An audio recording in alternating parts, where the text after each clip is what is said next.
ఇచ్చిన దేహం 9 నెలల యాగం అమ్మయే సృష్టికి మూలం అమ్మయే సృష్టికి మూలం ఓం మాతృదేవో భవ.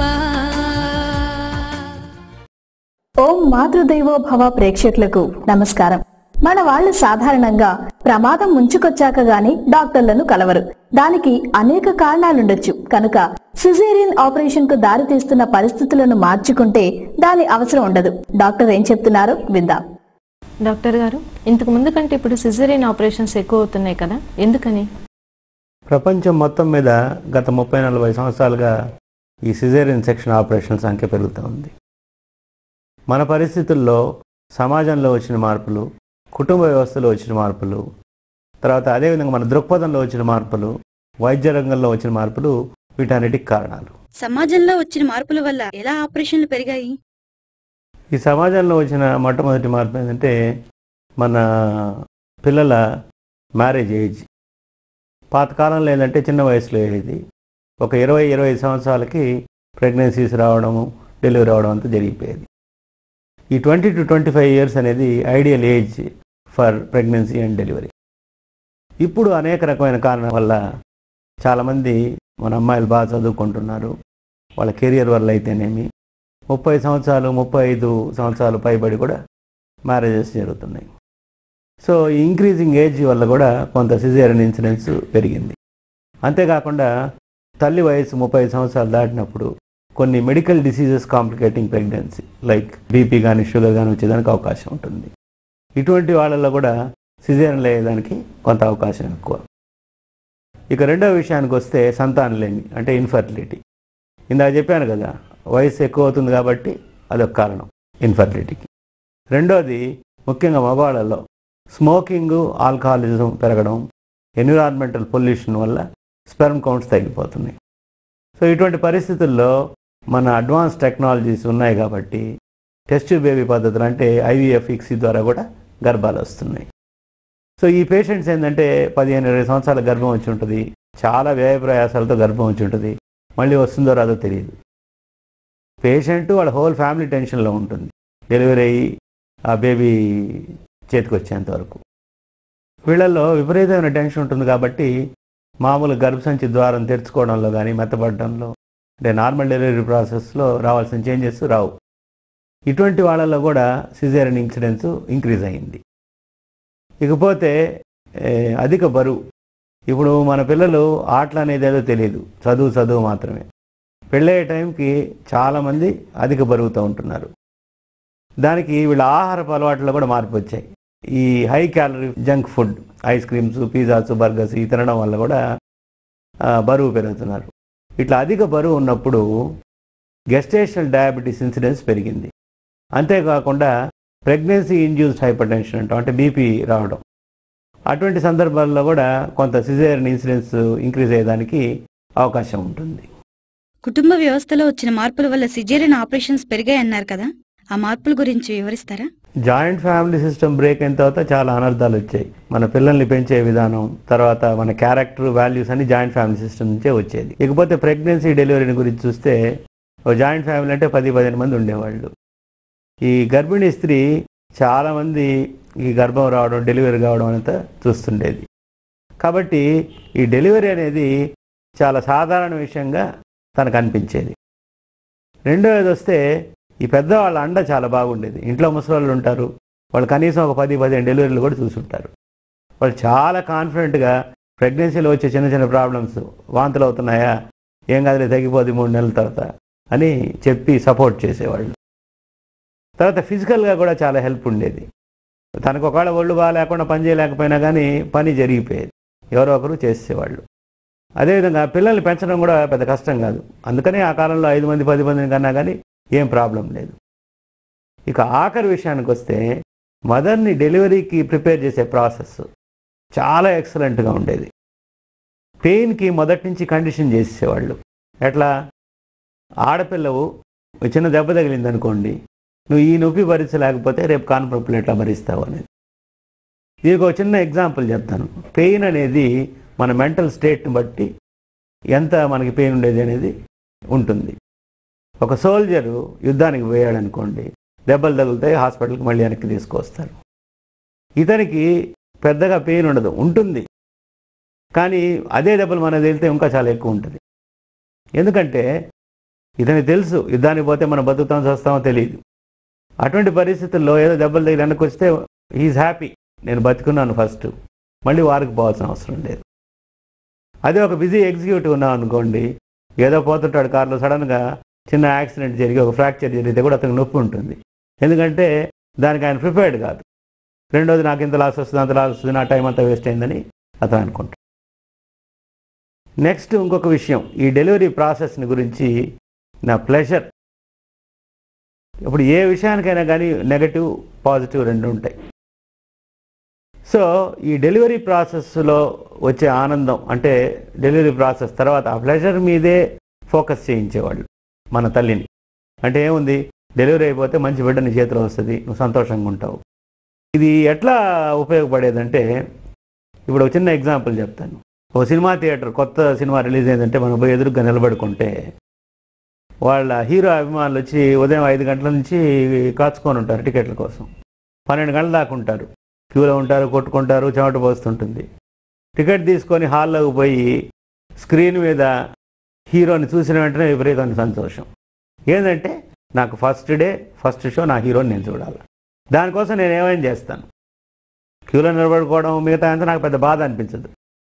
అతన్నే పోయి రైల్వే స్టేషన్లో నిలబడుకుంటే ఒక అరగంట నిలబడుకుంటే అసహనం అయిపోతుంది.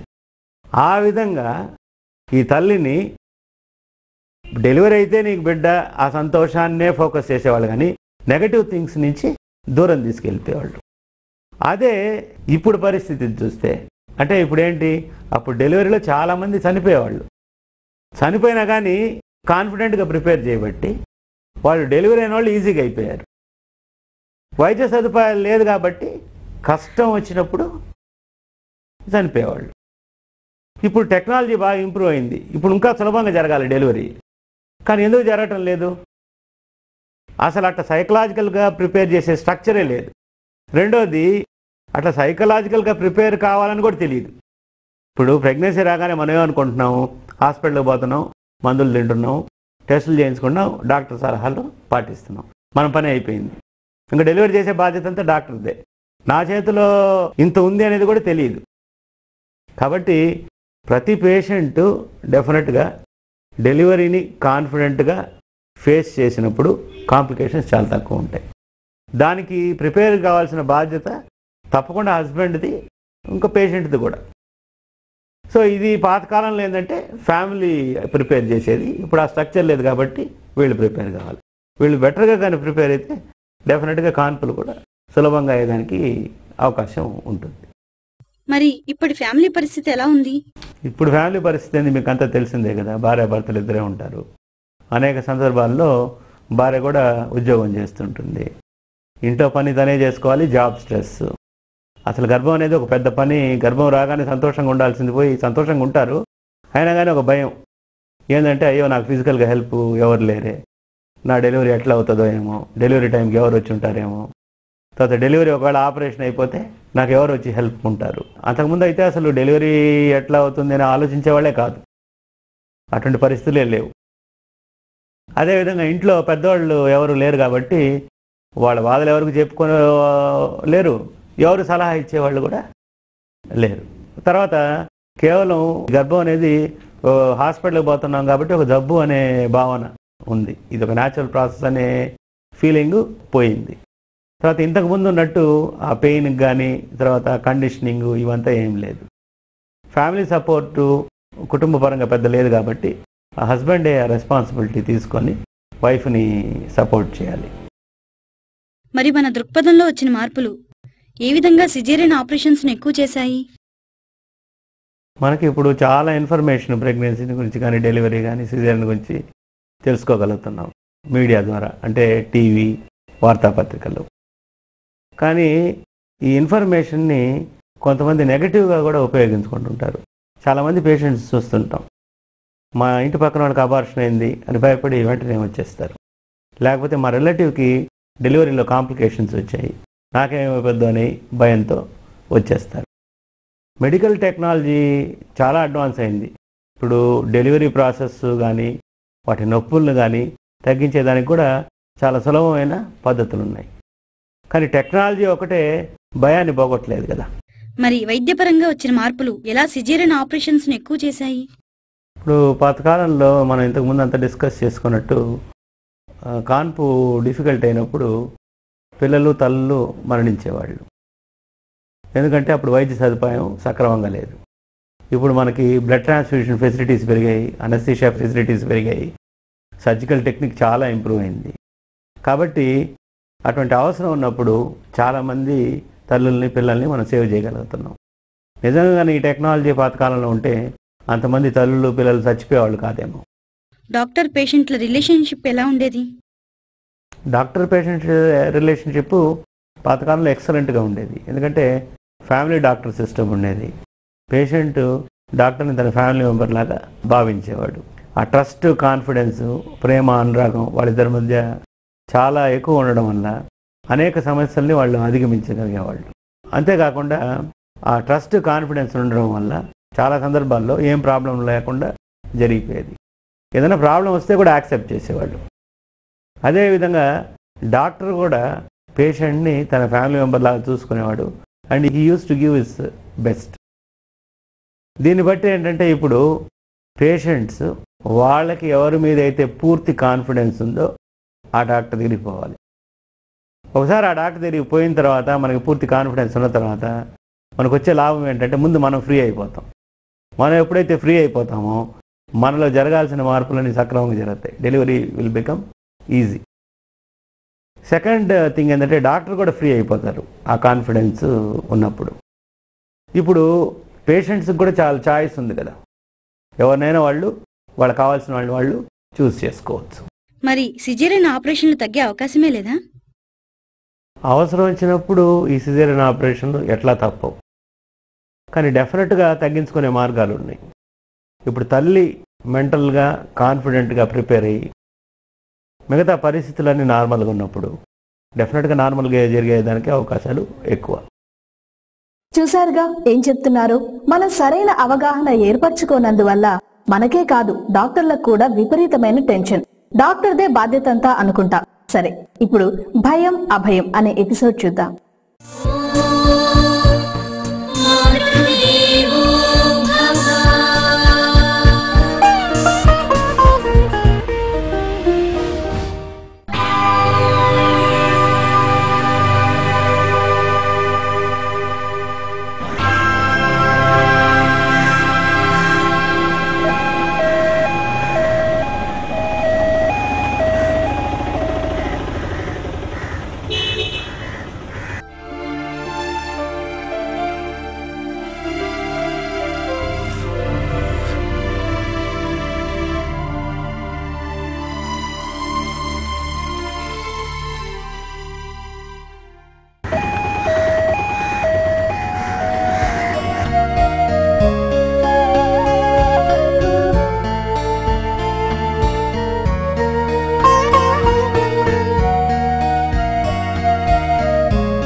Good morning, madam. Very good morning. Come in. Madam, ఏంటి డల్గా ఉన్నారు? ఒంట్లో బాగోలేదా? I am all right. కూర్చో. పర్వాలేదు madam. Please take your seat. Madam, సార్తో ఏమైనా? ఏం లేదు.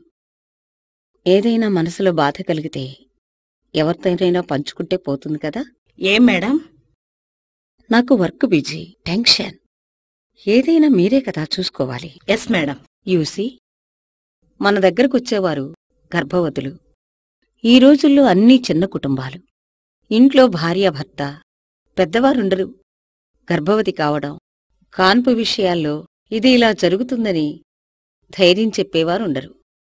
భయంగా మన దగ్గరకొస్తారు.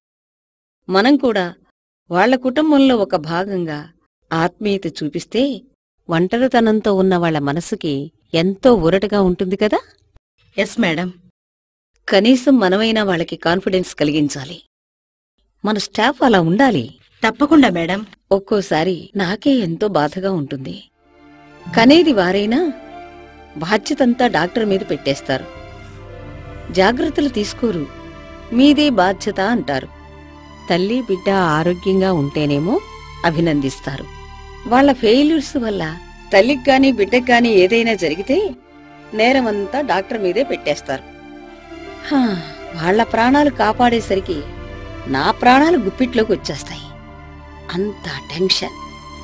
ప్రతి క్షణం, ప్రతి కేసు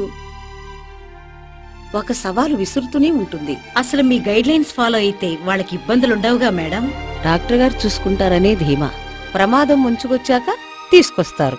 అవును మేడం. ద్వారం చిన్నగా ఉంది, శిశువు పెద్దగా ఉంది. నార్మల్ డెలివరీ కావాలనుకుంటారు. ఎలా జరుగుతుంది? శిశువు ఉమ్మనీరు తాగేస్తుంది. ప్రాణాపాయ స్థితి. ఏం చేస్తాం?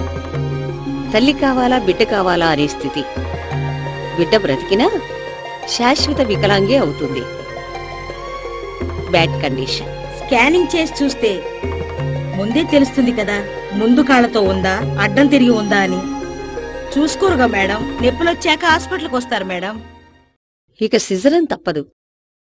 ఇదివరకు రోజుల్లో అబ్బా నా చిన్నతల్లో చూశాను. ఇలా హాస్పిటల్కి వెళ్లేవారు, అలా శవంతో తిరిగొచ్చేవారు. తల్లి కావచ్చు, బిడ్డ కావచ్చు. భయమేసేది నాకు. అలాగా థియేటర్లోకి ఎనస్థీషియన్ రమ్మని చెప్పండి.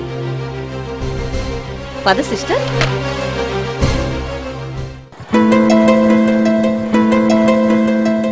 అమ్మా, వదినకు ఆపరేషన్ చేసి బిడ్డను తీశారట. ఈ కబురు ఎవరందించారే నీకు? అన్నయ్య ఫోన్ చేశాడు, నీతో చెప్పన్నాడు. కడుపుతో ఉన్నదానివి అసలు నీకు చెప్పడం ఏమిటే? ఇప్పుడెలా ఉందటే? బాగానే ఉందట. వదినకు ఇంకా మత్తు దిగలేదట. వాడికి అసలు బుర్రలేదు. ఎవరికి? ఇంకెవరికండి? మీ మనవడు గారికి. ఏమైందని? మళ్ళీ నాతో చెప్పిస్తారా? ఇంట్లో చెల్లెలు పురుడికొచ్చింది కదా, అది కోసారు ఇది కోసారని దాంతోనేనా చెప్పేది? చెప్పకపోతే ఎలా తెలుస్తుందే? అసలే అది భయంతో చస్తుంటేను, అందులోనూ మొదట కానుపాయే.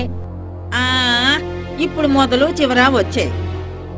ముక్కి మూలిగి ఒకళ్ళని కనడం, ఆపరేషన్ చేయించుకొని ఊరేగడం. అయ్యో ఆపరేషన్! అసలే అది భయపడుతుంటే. ఏమే కల్పన, నువ్వొక్కదానివేనా ఈ ప్రపంచంలో కంటుంది? మీ అమ్మదంతా చోద్యం కాకపోతే? సూది మంది అంటేనే అది దోబికానంలో దాక్కునేది. సూది చూస్తేనే దానికి కళ్ళు తిరుగుతాయి. మాకు సూదులు లేవు, మందులు లేవు. ఇట్లా పోయి అట్లా కనేవాళ్ళం. కొన్ని కాన్పులైతే మంత్రసాని మంగమ్మే చేసింది. అయినా అదేమిటే, కనడానికి భయం ఏమిటి? తల్లినవుతున్నానని సంతోషించాలి గాని, కనే రోజులు దగ్గర పడుతుంటే అసలు భయమే ఉండకూడదు. వదినలాగా నాకు సిజేరియన్ అవుతుందేమోనని. భయపడితే అనుకున్నంతా అవుతుంది. అబ్బా, మీరు మరీ భయపెట్టకండి. కనే రోజుల్లో కూడా ఇంట్లో బండెడు చాకిరి చేసేదాన్ని. మీ అమ్మేమో నిన్ను పూచూపుల్లంటుకొని వేయడం లేదు. బాగా ఓబోలు పెంచుకున్నావు, పాలిపోయి ఉన్నావు, సరిగ్గా తినవు. ఎట్లాగే కల్పన, సంతోషంగా ఉండమ్మా. ఇది వరకు ఉమ్మడి కుటుంబాలు, అందరం కలిసిమెలిసి ఉండేవాళ్ళం. ఒకరి కష్టం ఒకళ్ళం పంచుకునేవాళ్ళం. ఎంతో ప్రేమగా ఉండేవాళ్ళం. కాన్పు కోసం హాస్పిటల్కి వెళ్లాలంటే మైళ్లకు మైళ్ల దూరం వెళ్లేవాళ్ళం. తిరిగొస్తామో లేదో కూడా తెలియదు. డాక్టర్లు లేరు, వైద్య సదుపాయం లేదు. అయినా ఎంతో సంతోషంగా ఉండేవాళ్ళం. అది ప్రకృతి ధర్మం అమ్మా. తల్లి కావడం ఆడదానికి తప్పదు. చూడమ్మా, ఇప్పుడు బోలెడు మందులు, ఎన్నో హాస్పిటల్స్ వచ్చాయి. ఎంతమందో డాక్టర్లు. భయం ఎందుకే? డాక్టర్ చూసుకుంటాడుగా ఇవన్నీను. అయితే నానమ్మ, నాకు ఆపరేషన్ తప్పదంటావా?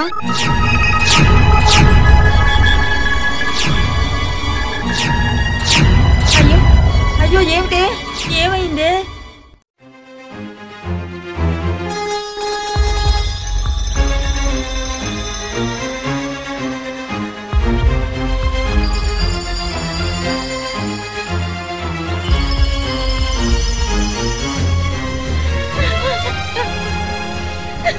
మీరెందుకు ఏడుస్తున్నారు? ఇంత నొప్పి కూడా తట్టుకోలేదు. ఎందుకని? అన్నన్ని సూదులు వేస్తున్నారు మీరు. దేవమ్మ, మీరు మీ అమ్మాయి పరిస్థితిని కాంప్లికేట్ చేస్తున్నారు. కడుపు రావడం ఎంత సహజమో కనటం కూడా అంతే సహజం. వేవిళ్ళొస్తాయి, తర్వాత నొప్పులు వస్తాయి. ఇవన్నీ ఒకదాని వెంట ఒకటి వస్తాయి కదా. చూడండి, ప్రేముంటేనే చాలదు, బిడ్డల్ని తీర్చిదిద్దటం ముఖ్యం. కల్పనకు రక్తహీనతగా ఉంది. దానివల్ల ఎన్నో ప్రాబ్లమ్స్ వస్తాయి. కాళ్ళు వాచినాయి చూడండి. కాళ్ళు వాయడం మామూలే కదా అని. వాపు తగ్గకుండా ఉంటే వెంటనే తీసుకురమ్మని చెప్పాను కదా. అలా చేయరు. భయం, టెన్షన్ వల్లనే సిజరేన్ అవసరమవుతుంది. ఆహ్లాదంగా నిర్భయంగా ఉండండి. నార్మల్ డెలివరీకి అది అవసరం. ఈ బీపీ వల్ల కళ్ళు మసకలు, కడుపు నొప్పి, ఫిట్సు వస్తాయి. ఇంకా పరిస్థితి దాటి శిశువుకు ప్రమాదం జరగవచ్చు. దేవమ్మగారు, ఏమీ అనుకోకండి. పురిటి నొప్పుల బాధ కొంచెం కూడా పడలేకపోతున్నారు. కావాలని కొందరు సిజరేన్ అడుగుతున్నారు. కొందరు మంచి ముహూర్తంలో డెలివరీ కావాలనుకుంటున్నారు. డాక్టర్ని నమ్మండి, భయం వదలండి. సవ్యంగా కాన్పు జరుగుతుంది. కల్పన, ఇంకో వారం లోపల నీకు డెలివరీ అవుతుంది. సంతోషంగా ఉండు. ఏంటో భయంగా ఉందండి. నీకేం కావాలో చెప్పు. ఇవన్నీ చేసేందుకేగ మేముంది. నీకు చక్కని బిడ్డ కావాలి కదా, కాబట్టి నువ్వు మంచి ఆలోచనలతో మంచిగా ఉండు. ఎంత చెప్పినా వినవు కదా. ఇది చిన్నప్పటి నుంచి ఇంతే. ఇంత బాధ కూడా ఓర్చుకోలేదు. అలా అనకూడదండి. ఈ బాధ నువ్వు ఓర్చుకోగలవు, ఇది సహజం అని చెప్పాలి. ఈ భూమి మీద 600 కోట్ల జనం ఉన్నారు. వారంతా తల్లులుగంటేనే వచ్చారు. ఆకాశం నుండి డైరెక్టుగా నేలకు దిగారా ఏంటి? 600 కోట్లలో మీ కల్పన ఒకటే. అంతేనా? కనవలసిందేగా, తప్పదుగా. తప్పని దానిని ఊహించుకుని బాధపట్టం దేనికి చెప్పండి? మీరే మీ అమ్మాయికి ధైర్యం చెప్పాలి. నీ కళ్లల్లో ఆ ఆలోచన గూడు కట్టుకుని కనిపిస్తూనే ఉంది. ఈ వారమంతా ఇక్కడే ఉండు. అన్నీ మేం చూసుకోవడానికి వీలుగా ఉంటుంది. అంటే కాంప్లికేటెడా మేడం? ఎందుకు పాజిటివ్గా ఆలోచించు. నార్మల్ అయినా సిజరన్ అయినా కనడం ముఖ్యం అనుకో. నీ బాధ తప్పుతుంది. అలాగే మేడం.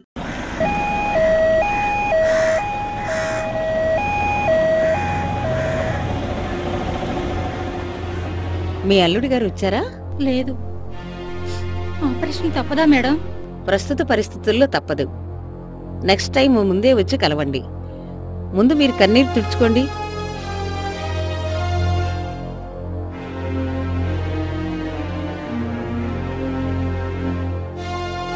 కల్పన, నీకు షిరిడీ సాయిబాబా అంటే ఇష్టమేనా?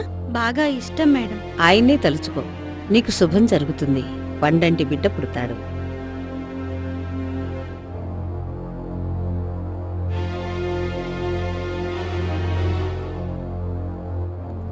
తను పుట్టబోయే బిడ్డ కంటే ఆపరేషన్ తలుచుకుంది.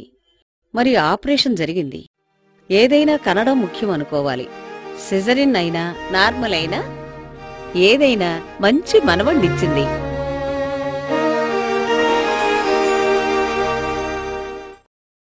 ప్రకృతికి ప్రతిరూపం స్త్రీ. ప్రత్యుత్పత్తికి మూలాధారం కనుక ఆడపిల్లగా పుట్టాక పసితనం నుండే అపురూపంగా చూసుకోవాలి. ఆరోగ్య జాగ్రత్తలు తీసుకోవాలి. సరే, మళ్ళీ వచ్చే వారం ఇదే సమయానికి కలుసుకుందాం. తల్లిపాల వల్ల కలిగే ఉపయోగాలను చూద్దాం.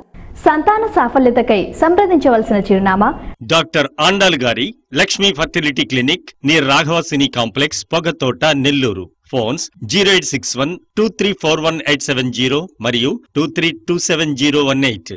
మంచి బిడ్డను కన్న తల్లి మానవతకదే కల్పవల్లి.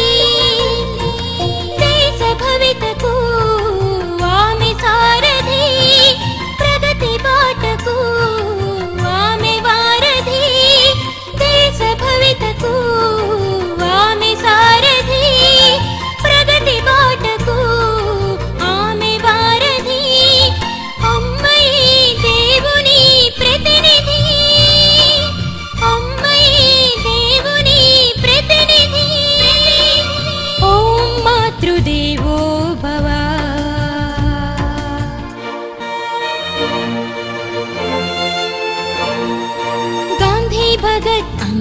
అంబేద్కర్ ఠాగూర్ అల్లూరి నేతాజీ రాముడు యేసు బుద్ధుడు వ్యాసుడు వాసుదేవుడు రాముడు యేసు బుద్ధుడు వ్యాసుడు వాసుదేవుడు ఎవరైనా అమ్మ తనయులే ఎవరైనా అమ్మ తనయులే ఓం మాతృదేవో భవ ప్రతి ఒక్కరి తొలి గురువు విరిసిన మమతల తరువు నడక నడత నేర్పి అమ్మ ఆట పాట మాట అమ్మ శిక్షణ